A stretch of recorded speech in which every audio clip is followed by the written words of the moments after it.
Dans le prochain épisode de Un si grand soleil, tandis que les ennuis continuent pour Yasmine, Arthur présente Jennifer à Alice. Attention, les paragraphes qui suivent contiennent des spoilers sur l'épisode d'Un si grand soleil diffusé demain soir sur France 2.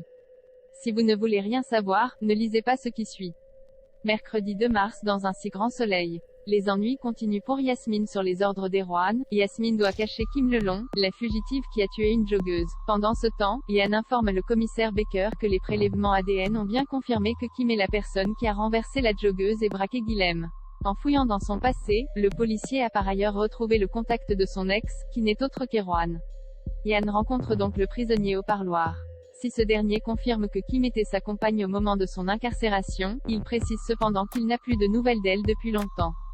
Selon lui, la jeune femme est sûrement déjà loin à l'heure qu'il est.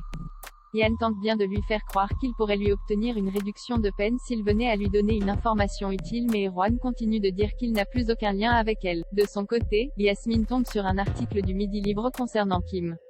En apprenant que la femme qu'elle cache est en réalité une meurtrière en cavale, la mère de famille est chamboulée et en parle à Gérald.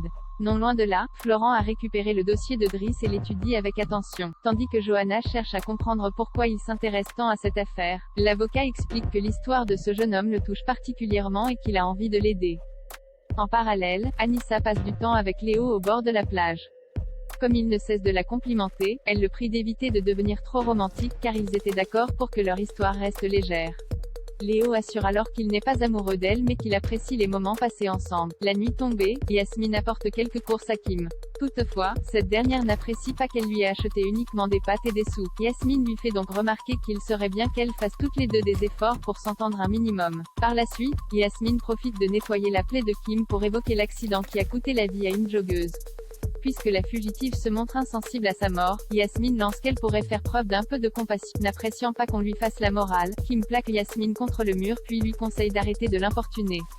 Arthur présente Jennifer à Alice. Enzo et Antonin invitent Arthur à une soirée au sauvage avec leurs anciens camarades de lycée. Toutefois, le fils Bastide décline car il présente officiellement Jennifer à sa mère lors d'un dîner familial. Pour sa part, Alain s'attelle en cuisine pour préparer le repas. Ayant remarqué que sa compagne n'appréciait guère Jennifer, le médecin lui demande de faire des efforts.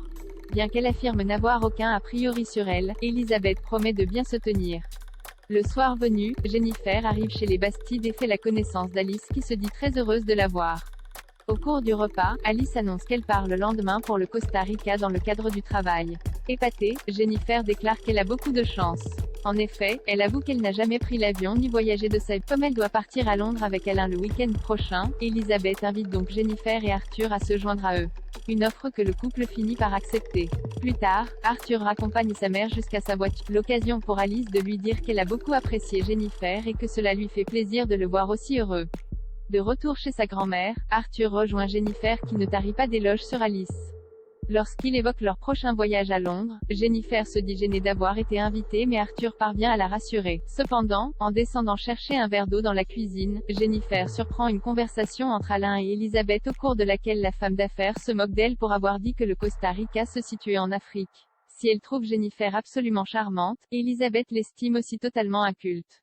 Tandis qu'Alain lui rappelle que tout ce qui compte c'est qu'Arthur soit heureux avec elle, Elisabeth espère que ce voyage ouvrira l'esprit de la jeune femme. Profondément blessée, Jennifer remonte dans la chambre.